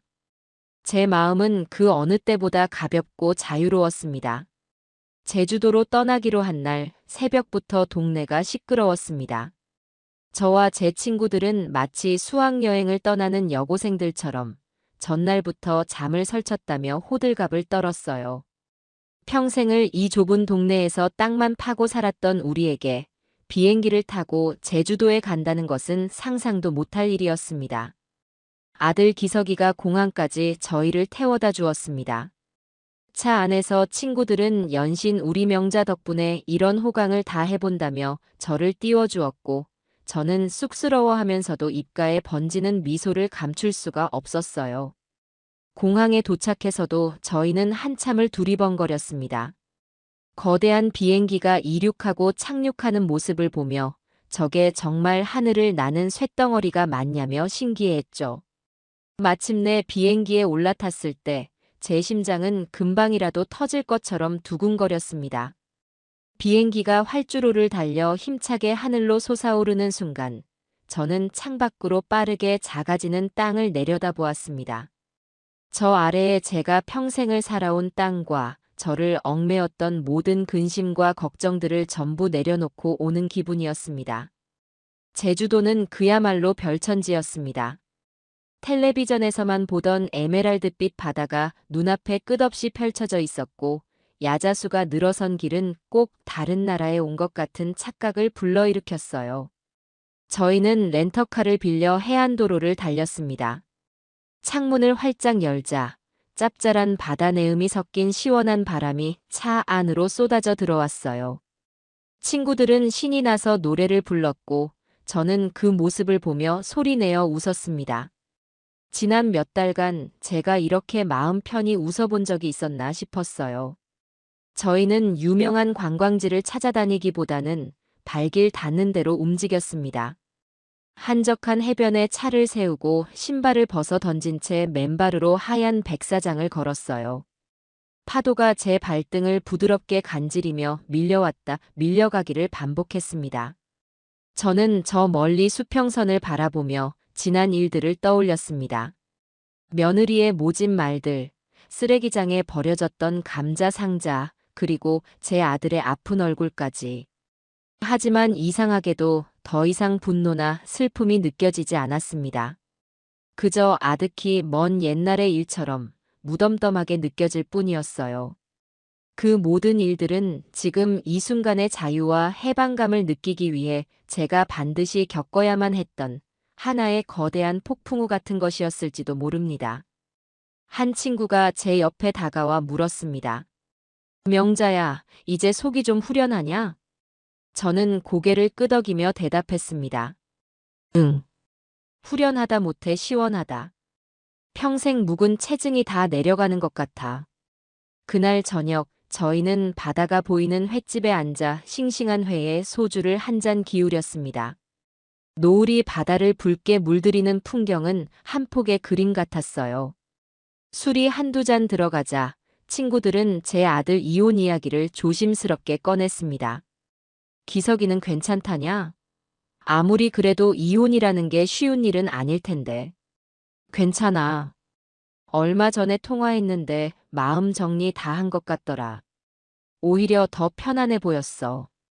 바로 그때 거짓말처럼 제 휴대폰이 울렸습니다. 화면에는 아들 기석이의 이름이 떠 있었어요. 저는 친구들에게 잠시 양해를 구하고 밖으로 나와 전화를 받았습니다. 어머니, 여행은 잘하고 계세요? 그럼. 아주 신선 노름이 따로 없다.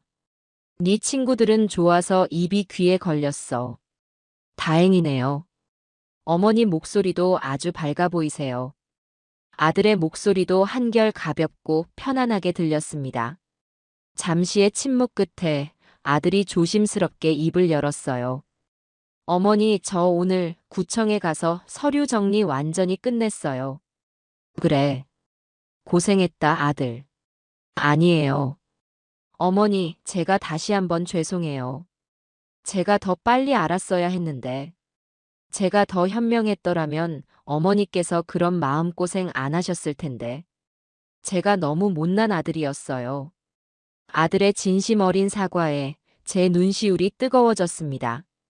저는 애써 목이 매는 것을 참고 아들을 다독였습니다. 됐다. 이제 와서 그런 소리는 뭐하러 하냐? 지나간 일이야. 네 인생, 이제라도 제대로 찾았으면 그걸로 된 거다. 앞으로는 너 자신을 위해서 살아. 알았지? 네, 어머니. 그럴게요. 어머니도 이제 어머니 인생을 사세요. 제가 앞으로 더 잘할게요. 사랑합니다, 어머니. 전화를 끊고 저는 잠시 동안 밤바다를 바라보았습니다. 파도 소리가 제 마음을 위로해 주는 것 같았어요.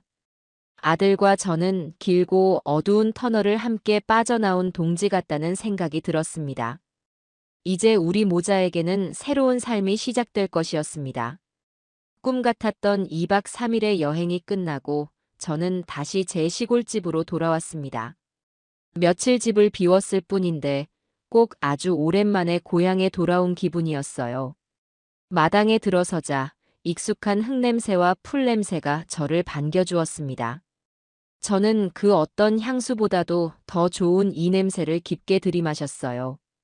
다음 날 아침, 저는 다시 작업복을 챙겨 입고 밭으로 향했습니다. 제 땅은 제가 없었던 며칠 동안에도 묵묵히 제자리를 지키고 있었어요. 저는 호미를 들고 밭에 앉아 다시 잡초를 뽑기 시작했습니다. 햇살은 따사로웠고 바람은 시원했습니다. 제 마음은 그 어느 때보다 평화롭고 충만했습니다. 저는 더 이상 누구의 아내도 누구의 어머니도 아니었습니다. 저는 온전한 김명자로서 제 땅 위에 굳건히 서 있었죠. 제 손에 들린 호미가, 제 발밑에 이 땅이, 제 삶의 주인이 바로 저 자신이라는 것을 말해주고 있었어요. 버려졌던 감자 상자는 제게 불행이 아니라 진짜 행복을 찾을 용기를 가져다 준 제 인생 최고의 선물이었습니다. 저는 제 앞에 넓게 펼쳐진 밭을 바라보며 조용히 미소 지었어요. 이제부터가 제 진짜 인생의 시작이었습니다.